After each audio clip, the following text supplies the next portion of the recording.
On this week's episode of the Peach Life podcast, we are joined by Nate Murphy. Come along as we talk about how he got into van life as a tool to live adventurously and what it took to restore an old building during lockdown. Please join us each week as we talk to inspiring and creative individuals and learn just how big living tiny can really be. We hope you enjoy this episode of the Peach Life podcast. Please like, subscribe, and hit the notification bell for new episodes each week.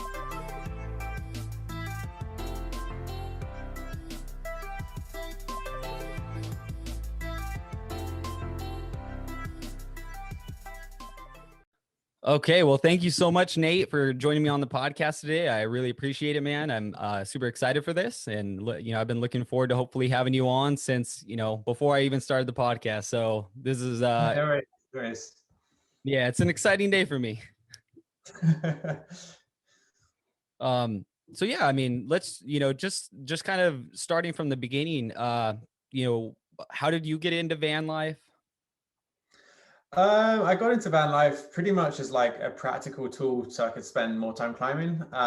So I was on a trip and I sort of stayed in Airbnb a bit, and then I was backpacking, and my aim was to come back to Europe, do a van, and then use that as like a way to live like a low-cost lifestyle, making my savings go further, and then basically just go climbing all the time. That was like the primary goal of going into van life. I didn't like research it a lot. It was just like, this is what climbers do. This is a great idea. I'll do that. And then that's kind of how I got into it. Okay, that's awesome. For people, when they get on the road, there's so many different ways or reasons why people, end up getting on the road. Some it's just to, get out with time with their family. Some people like yourself, it's really kind of to be closer to nature, closer to the adventure. And I really love seeing that. It's one of the things I've loved about your channel is that you kind of were able to really get a good mixture of the kind of outdoor adventure lifestyle and really bring that kind of together with the van life and things like that. With building your van, did you have much construction experience before that? Not specifically in building a van.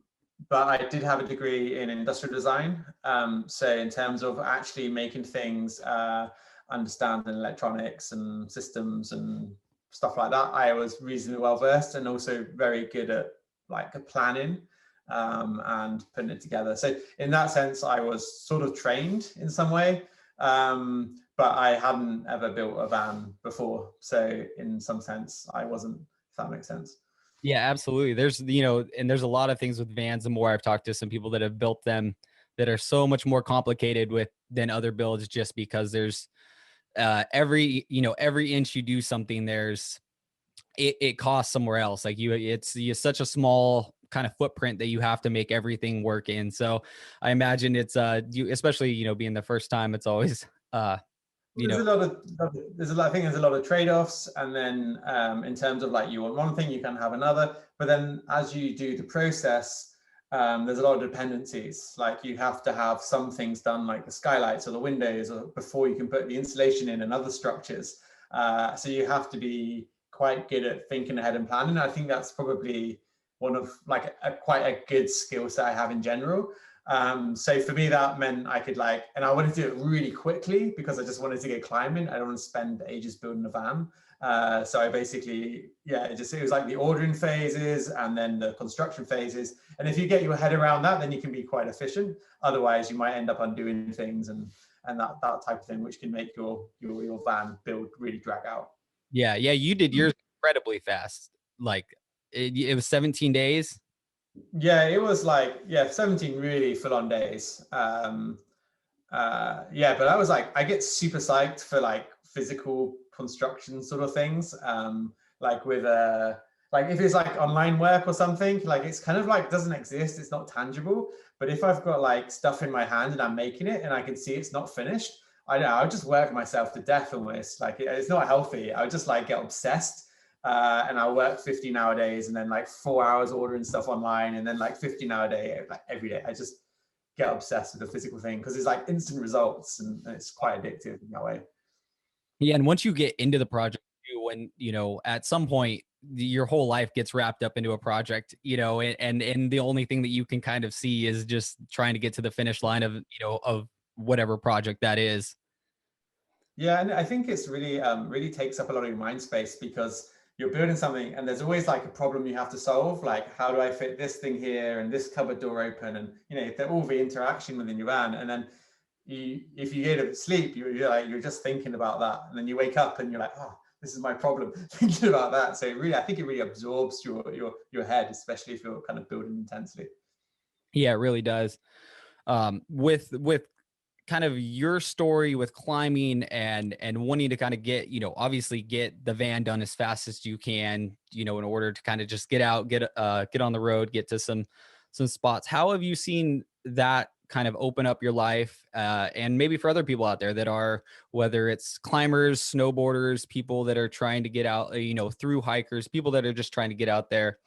What are some of the things for yourself that you saw kind of opened up that freedom?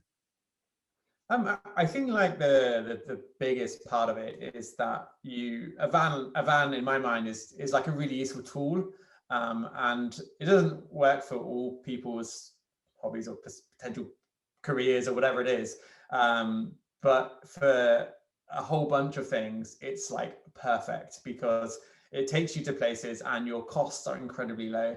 So rather than like needing to save for like Airbnb or hotel or car rental, it's all wrapped up in one, and it's like super cheap. You have to buy the thing, but if you do a good job, you can sell the thing in 3 years time for a profit, or at least break even. It's free, so it's kind of a free thing if you build it yourself and you do a decent job, and it's not a total rust junk which you're gonna have to scrap in a few years. But so if you do that, then okay, you have to do the outlay, you have to buy the thing.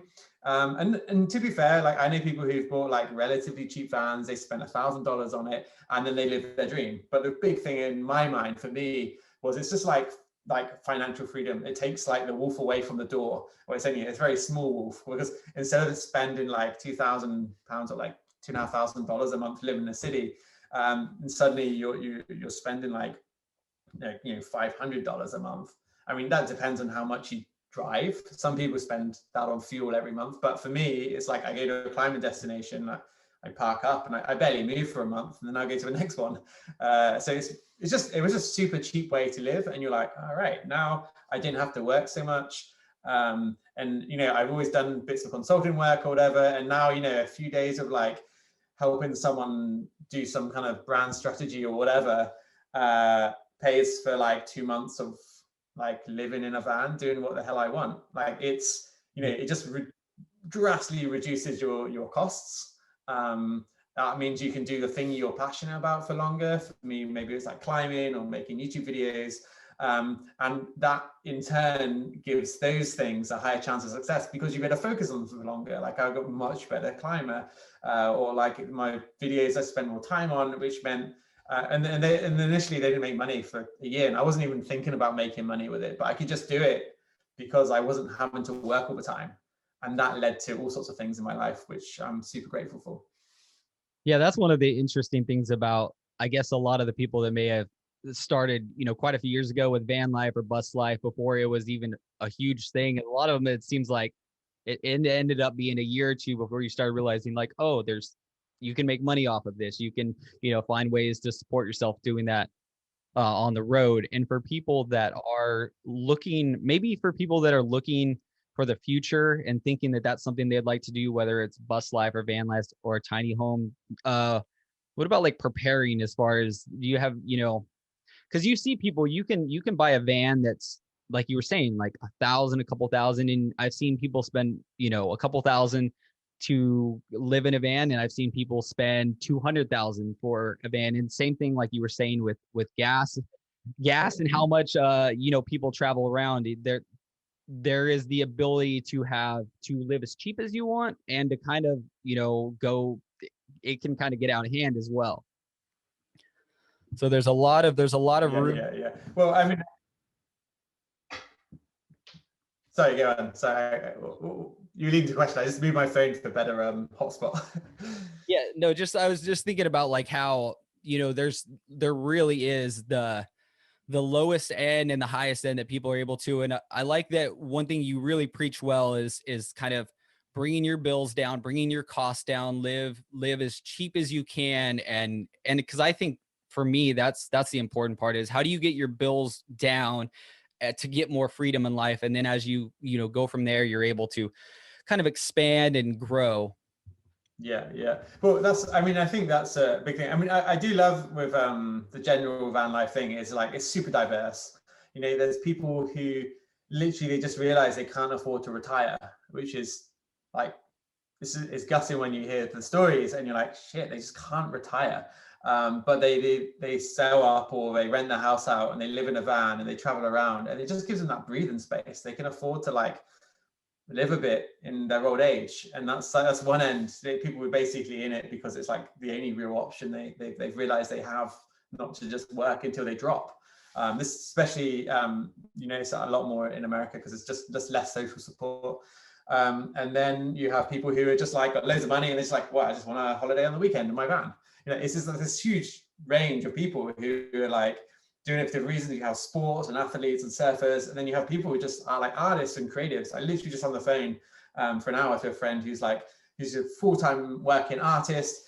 She's just finishing her second van, and then with a van she wants to do this like way of like selling art. She travels, and it just enables her to focus more on her art, and therefore actually ironically she'll leave, live in her van, focus on her art, and then probably have a higher chance of actually like making it with as an artist, because she doesn't have to do so much commercial art. She can do the kind of the more conceptual or like art which has meaning, which will get her representation. So it's like, yeah, it's super diverse, it's super interesting, and many people do it for many different reasons, and they're all generally super valid.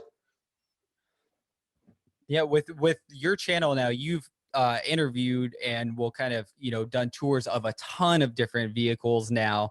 Are there some kind of things you've noticed over the years, some common mistakes, or maybe some things that just really work well inside vans particularly? It's a pretty, yeah, it's a question. I mean, I think like in my opinion, no one regrets having a heater in their van. Like, you know, it depends where you live, obviously, to some extent. But you know, in Europe, almost everywhere in Europe, it gets cold. That's at least 2 months of the year. It's pretty freaking cold.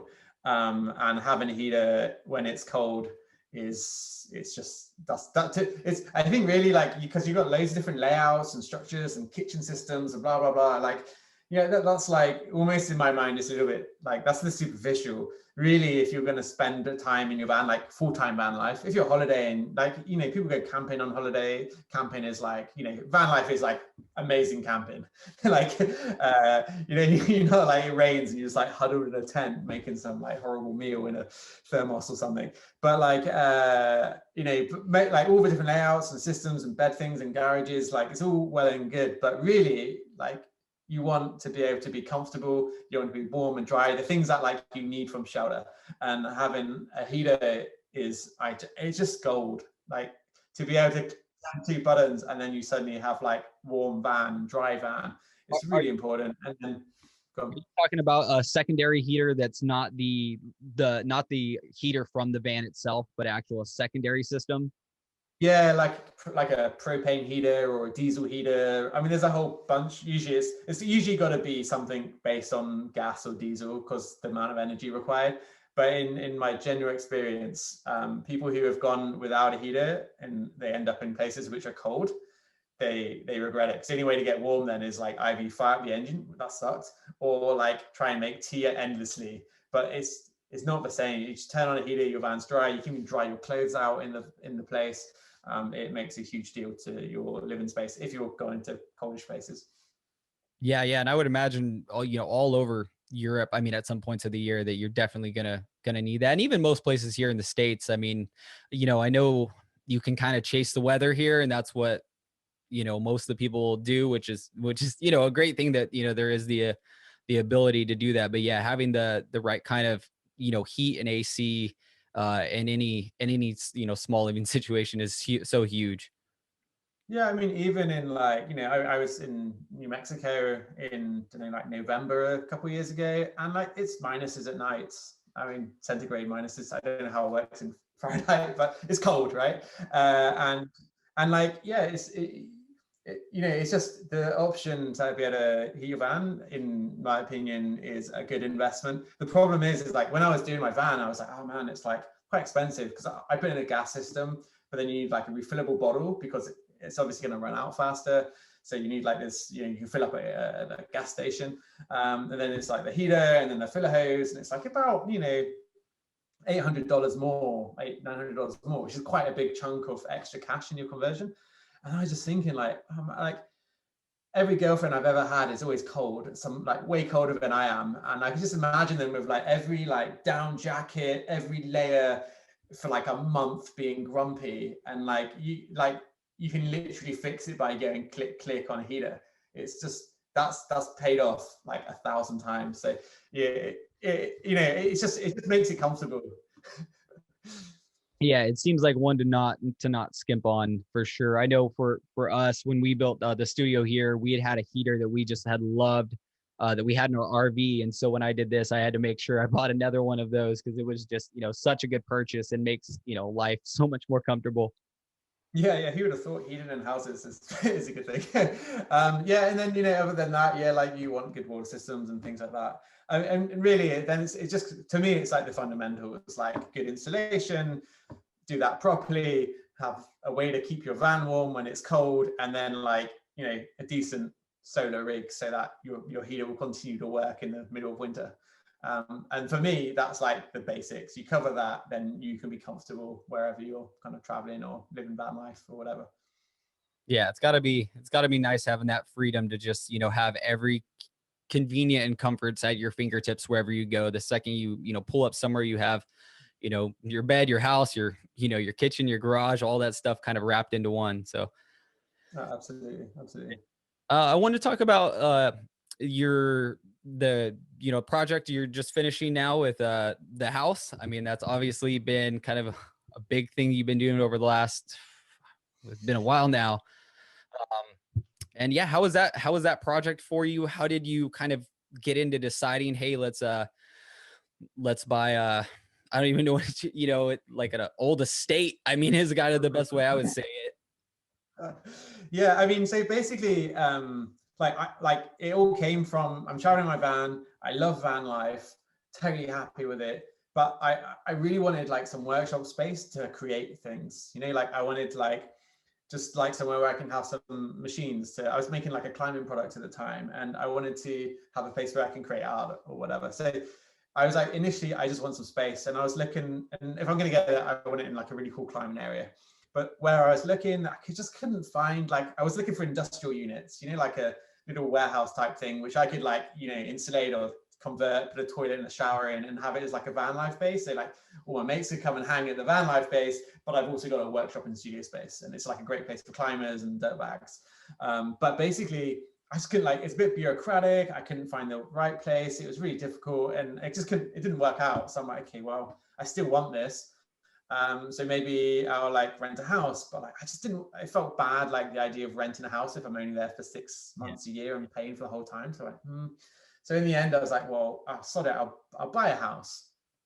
And then, but obviously, if you're going to buy a house, like it's a slower property market here. You can't just instantly release your house by selling it in a week or two. So I was like, well, if I'm going to buy somewhere, I want somewhere which is like kind of useful long term and like the space to grow into. And in the end, I found this place through some friends, and I was like, okay, well, I do a quick renovation on it, and yeah, and then that's how I got into it. I just wanted some space to do work, and I ended up with a whole renovation project. And basically, I bought this house. It's like a house. It's a big barn, and it's a bit of land, basically, in the Catalonian mountains. It's like super freaking beautiful. Like out my window, there's like world-class climbing crags in this area. There's more climbing than you can do in your lifetime. Some more climbing. It's an amazing place. And then basically, yeah, I just got to work, and it took like 6 weeks to clear it. I went back to the UK. I built another van, came back out here with my planning permission sorted. Yeah, and then I spent 4 months building, a couple months away because it's too cold to build inside the house doing electrics, and then another 8 months. So it's like of building work, not clearance. It was like 12 months of 6 days a week, 12-hour days. Just basically worked myself until parts of my beard fell out, which is not ideal, but like I just, again, it's like I just like wanted to finish it. So yeah, that's pretty much what I've done for the last year. Okay. And did you start that completely before the pandemic and then kind of had to just roll with that through that whole situation and the kind of uncertainty with that? Yeah, so before the pandemic, I had 4 months where like did the roof, all the big openings, like a load of like the really major stuff, basically. And then when we came back, we went to like Cuba, Mexico, just like chilled out. It was cold and house not with the heat in. It's horrible to do the work there. So like left, and also after 4 months of like heavy work where you're just like moving tons of concrete every day, I was knackered. Like I needed a break. And then basically when I came back, it was like early March, and then Spain went into lockdown mid-March, basically. So I came back, I started to work, and I like panic bought as much as I could when I realized what's going to happen. And then I was working since then. It was the whole time it's pandemic conditions, which the first months were like really difficult to order stuff. You couldn't actually go to shops. So I had like 15 different projects where like I go until I ran out of material. I don't have a shower tray, so now I do the next bit. And it was just basically like going as far as I could until I could get a particular piece of material, or maybe a delivery arrived and deliveries just weren't working. Yeah, it's a real nuisance, actually. Yeah. All the stuff for us was like that as well. Home Depot was open, and so that was luckily near us. But as far as any other thing I had to order online, it was just a nightmare. So much of the stuff was held up for like months. Yeah. I had a shower tray which took like 3 months to arrive, and in the end it didn't arrive. I got another one and got to cancel the order. It was just that's what I had to do. Yeah, I ordered a whole shower system that I had to like after a month. Like, oh no, we don't know when it's going to be back in order or when they're going to ship. I'm like, you know what? Let's just cancel it. And I went to Home Depot and had to buy some basically like custom stuff you could do and like basically just do a whole custom fabrication for the inside of a shower because I couldn't get one anywhere for our RV. Yeah. I mean, it was a real pain. I mean, like I just had to like make do with a lot of stuff. But like also that's like the negative, but the positive is I had like I couldn't do anything else. Like Spain was locked down, like to your house. You can't leave your house unless you've got a really good reason. It was like that lockdown. Like, so basically no one's going climbing, no one's going van trips. Like, well, it was just like an ideal massive lockdown project. I mean, like not ideal in like the ordering and all that stuff, but it was ideal in the fact that like what better time to like just spend 12 hours a day, 6 days a week just building a house when you literally can't do anything else. So yeah, there's an upside. Sort of weird crappy silver clouds shining, whatever it is. Yeah, there definitely was an upside for a lot of people. I see a lot of different people kind of make kind of a big jump that they might have waited a couple of years. I think a lot of people that I've seen and talked to kind of had that, hey, well, while we're in uncertain times, let's just kind of go for it. Whether it's, buying property and building a cabin or, building a van, whatever it is, it's just, I think there's been a lot more of that this last year with people kind of having some more time. Well, interestingly, in summer, like our channel had the best views we've ever had, basically, and that's largely, I think, to do with like in the initial part of lockdown, especially in Europe, van life was like a real problem for people who were like full-time van lifers because technically they couldn't go anywhere. They were like illegal everywhere. They couldn't be on the roads. It was like a real problem for people. But then by the time summer came, it was the only way you could have a holiday and actually socially distance. Like everyone super interested in vans. It's like, oh, you just no hotel, no check-in, no nothing. You just get in your van, you go to the supermarket, you get your stuff, and now you just go to nature and you don't have to see or talk to a single person if you don't want to. And that's like, yeah, incredible. And I think when we come out of lockdown, there's going to be a lot of people who they could still work. They were able to save money because they couldn't spend on anything because all the restaurants were shut. And I think there's going to be an explosion. Well, there's going to be an explosion of travel, and I think that's going to impact van life. People are just going to be like, you know what, I can do it. I'm going to do it. Like when people are suppressed about anything, and then suddenly you open those gates, then I think it's going to go a bit crazy. which, you know, will have its challenges. We need to, as you know, with a channel, we're seeing it as our, like, part of our responsibility to encourage responsible van life. So we started a series on responsible van life, to try and educate the newcomers, because we don't want to impact the places we visit really negatively. So yeah, it's kind of down to us as a community to help educate people how to get to a toilet, how not to piss off the local people, all these things, and just try and keep van life or maintain some kind of reputation when it does go a little bit mad. Yeah. How do you see the future of van life and schoolie life, and like, you know, where do you see this kind of going? I think it's still growing. If you look at Google Trends, at least it's still growing. I think it's going to grow quite a lot after the pandemic. And I think there's also going to be some negative consequences of even more popular van life, because people will try to keep going to the same places they've seen on Instagram and blah blah blah, and those places will impact, and that will potentially, if people aren't responsible, that will come into like little local, whatever you call them in America, where council or community says like, oh, we have a law, you can't park there. They put the signs up and those signs never come down. So that's what I'm mostly worried about, is that as van life grows, and I think it's wonderful that people can experience that freedom and the ability to pursue the things they want to do. But I do worry that if too many people do it and there's not enough voice to the responsible part of van life, not just like Instagram snaps of, you know, whatever, looking out at a beach, like there could be a negative downside where, you know, overnight camping is banned in a lot more places, and that will affect, you know, generations of people, because those rules don't roll back. Yeah, yeah, and that's definitely true. Now, I can't speak for over there in Europe, but I mean, where we are, even here in California, it's the restrictions I've seen over the last 5 to 10 years have, you know, gotten. I would say that they've gotten worse and worse. Now, luckily, there's been some good resources that have opened up, like, you know, Campendium, campsites.net, a bunch of different ones that have kind of helped people find those resources and kind of created an ecosystem of giving people kind of places that they can stay. I know, you know, obviously here in the kind of the I don't want to say the Southwest because we're in Northern California, but kind of that area of the region, there's, you know, obviously a lot more places, but California is getting worse and worse about, you know, kind of those overnight camping, overnight places that you can stay and things like that. With how have Yeah, you, I mean, I think that it was. go for it. Sorry.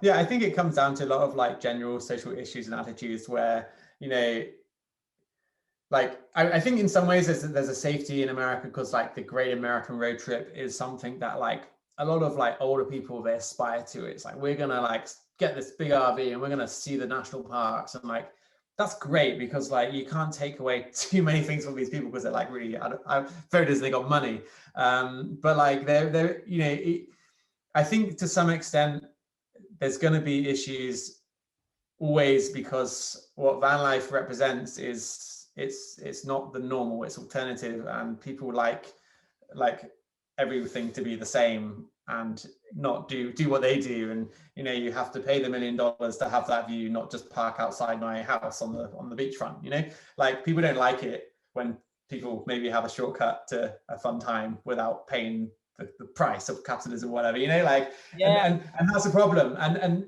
I think basically really in the long term, I didn't know the answer, but probably it's got to come within a growing van life community of people who are like, you know, there's loads of people like they got serious jobs and they're digital nomads, or they're like, they work corporate life and they spend 3 months a year doing the thing. It's got to be like a cross-cultural like way of like preventing stupid draconian laws, which are just stopping the dirty poor people who are parking outside in the fancy place. Like, you know, we've got to somehow, the answers have got to probably come within the van life community, because no one else is probably going to advocate for it. And I think it's, you know, it's a lot of like the freedom of people to do what they want in your country. And a lot of countries will say, you know, like, we're all for freedom, the rest of it, but so long as it's exactly the freedom that we want you to have, you know. And it's like, we got to push back on that at some point from the legislative level. I don't really know the answer for that because it's like a worldwide thing. And there are a lot of problems in quite a lot of places. Yeah, yeah, and I mean, the more something, like you said, the more something grows, the more regulated it gets.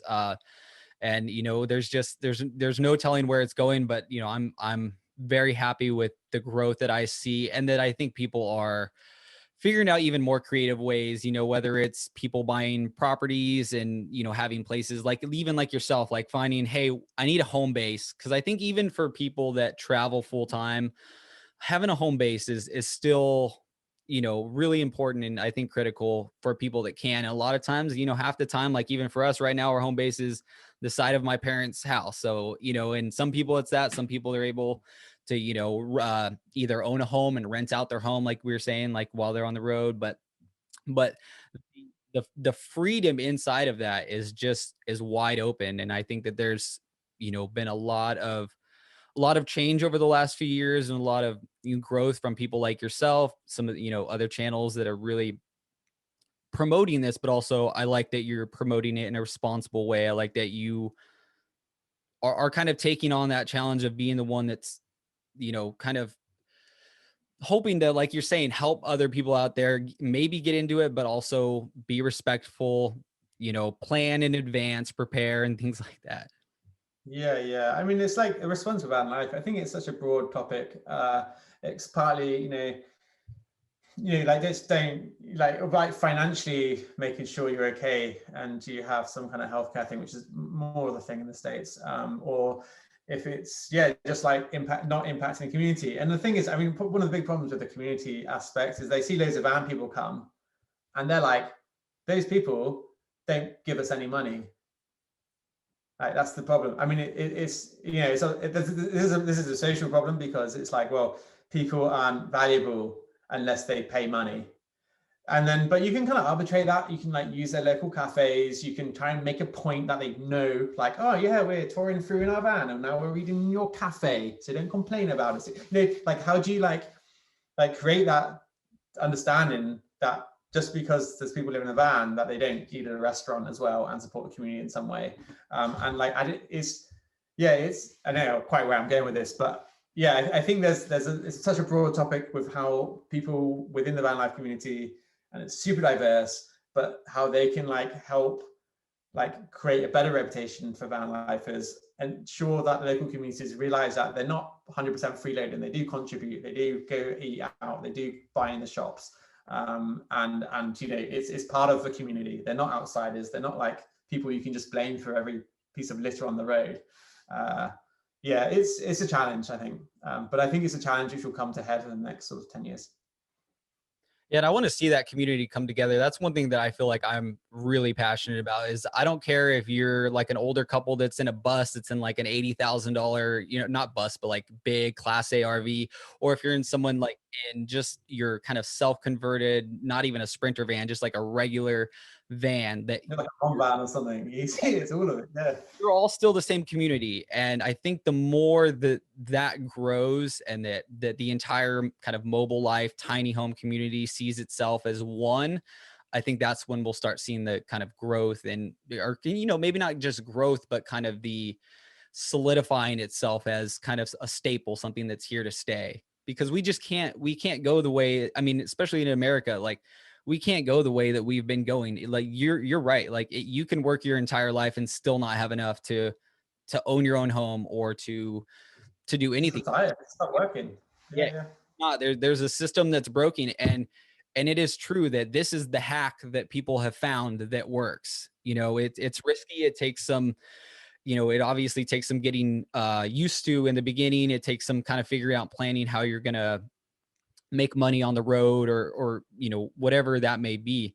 But I do believe it's growing, and I do believe that there's kind of changes on the kind of in the horizon. With maybe for people on the road, or people about to get on the road, how do you see this kind of, I would almost call it the Zoom revolution, like from the pandemic, we really saw that people are like, wait a minute, we don't need to work in offices anymore. Your computer from home is just as good. Do you have any tips out there for people that are maybe thinking of getting into it, but they're not sure how to maybe start, because obviously money on the road is the biggest, question people have. Yeah, I mean, again, I think there's like, it's just, it's not about just quitting your job and then in a van. If you're looking at it as like, okay, I want to make money on the road, then you could have your job and then you start doing some like freelance gigs. If you can't just take your job on the road, or remote work or whatever, there's almost everything you have, which is like based on a computer, you can do from anywhere. Like, that's the reality. So there's loads of stuff you can do. And yeah, and then try and build it up if it's a thing, or just save like a big chunk of money. Like if you assume save $1,000 for every month you're on your road. It's not after you've got your van and it's not, you're not going to need loads and loads of repairs. And then you're like, okay, well, can I save a year's worth, and then I can get my thing going? Because I mean, I've done a lot of like different businesses in the past and like all sorts of different things, and you might in your mind, you're like, oh yeah, I'll do this and I'll quit and then I'll do this. But to do this, especially when you like have to meet, like, have calls with people or do some sales or whatever, that takes time. And it's like, it might be 6 months before you get your first invoice paid. So if you have that in mind, depends what you do. Like, if this is the thing, it's so hard to like advise for like how to like work when you travel, because some people just go to a place and they get some laboring job, like boom, done, and then they labor that job. Well, I saw some like thing the other day, and like people who work in Amazon warehouses as like van lifers turn up, work in the warehouse, go somewhere else. There's a lot of like, there's loads of options, but I think probably when people talk like nomading, they're mostly thinking about people who are working from a computer. And then it's like, whatever service you're delivering, it's like, how do you build that up to a point that's sustainable, have a reasonable sense of like the business model? How much does it cost to acquire a client? How much might that client be worth over time? How do you do that process? And there's like, it's a whole can of worms. But mostly I would say like, be prepared, don't expect it to be instant. And like, if the aim is to make money on the road rather than just have a great holiday, then be mindful of it, and then do the things. Lots of tiny little steps will get you there. If you're trying to just have a holiday and like maybe sort out something on the road, then do that and just have it in mind. But just it's a difficult one to give blanket advice for. Yeah, no, I totally understand. I mean, I was thinking as you were saying that, even I work for a large company that they've got places all over, and there's quite a few people as we opened up that had traveled in their RV or their van that basically live full time in those, and have kind of not commuted, but kind of just decided to move here, and they'll probably take, and when another property opens up, they'll probably just take their bus and their RV and they'll go and and live at that one for the next. So there's different options. It doesn't have to be full time on the road. It might be full time from one company to another company in a different area. Or maybe if somebody is thinking of moving and they know, hey, in a year or a year and a half, I'm going to move to this area. Well, that might be a good way for you to to start thinking about in advance, move into a rig or a van or RV. And then, and a lot of those places, I think they'll give places to stay at first. And so, yeah, there's a lot of freedom that there's like people who work. There's like people who like work offshore, then they come back, they earn really good money offshore. Now they can live 3 months in their van, they do another gig offshore. Or I know people who will like work 3 months in like summer in their home country intensely in like tourism, but they can get good money. And then like they travel a bunch, and maybe they do like a little bit of work somewhere they travel, which like gives them like free food and like parking spot or whatever.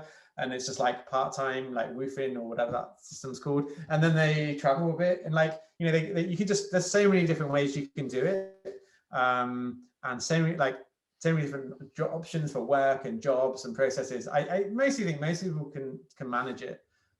It's just like how they want to do it and the style that they're happy doing it in. Yeah, and then luckily there's more for anybody out there. It only is a couple Google clicks away from finding out what options there are out there, what jobs are starting to do more and more online work, or what career fields are kind of switching over. But to kind of switch topics, just to go back to kind of climbing and future destinations and things like that, do you have any kind of upcoming things you're really excited about? Any upcoming destinations you really want to get to, or any climbs that you're really looking forward to? Well, yeah, I mean, that's the thing. I mean, basically the last year, I was just working hard on the house. I've been climbing again now. This area is great. But at the moment we're kind of locked down to, well, right now to Catalonia, but it's like the best region in the world for sport climbing. So I think probably Monday we're gonna go and check out a lot of places in this area, which we've never been to because we can't get anywhere else. But it'll be great. But really, I'm just really looking forward to when things open up and I can travel again, because I really miss it, quite frankly. And I'd really like to go to some places in Asia. I don't know, there's maybe projects in Yosemite I'd like to get back on. But it's just really, when stuff opens up, I'm gonna go places, and it's gonna be amazing. And we're gonna, meet all the cool people you meet and have all those experiences. And then after that, I'll come back here and have a nice shower. It'd be great. Well, man, awesome. Yeah, let me know if you come out to Yosemite. We're not too far away. We're pretty close. So hope you come out here to California and we can Nice. catch up one of these days. Well, Nate, thank you so much. I really appreciate you coming on. Where can people find you? You can find me on the YouTube channel, Nate Murphy. Yeah, that's pretty much it, really. Instagram, but I don't use it very much. Okay. So yeah, that's probably the best place to find me. Well, awesome. Thanks so much for having me. It's a great chat. Really. Thank you. Yeah, I appreciate it. This was a great chat. I think we got some good information out there for people that are kind of hoping to get into van life or thinking of, just kind of making a change for their life. So thank you again, and I hope to talk to you soon. Thank you for joining us on this week's episode of the Peach Life Podcast. Next week, we're joined by Anthony Montalongo from Certified RV Solutions. This conversation is a great resource for both the new and experienced RVer.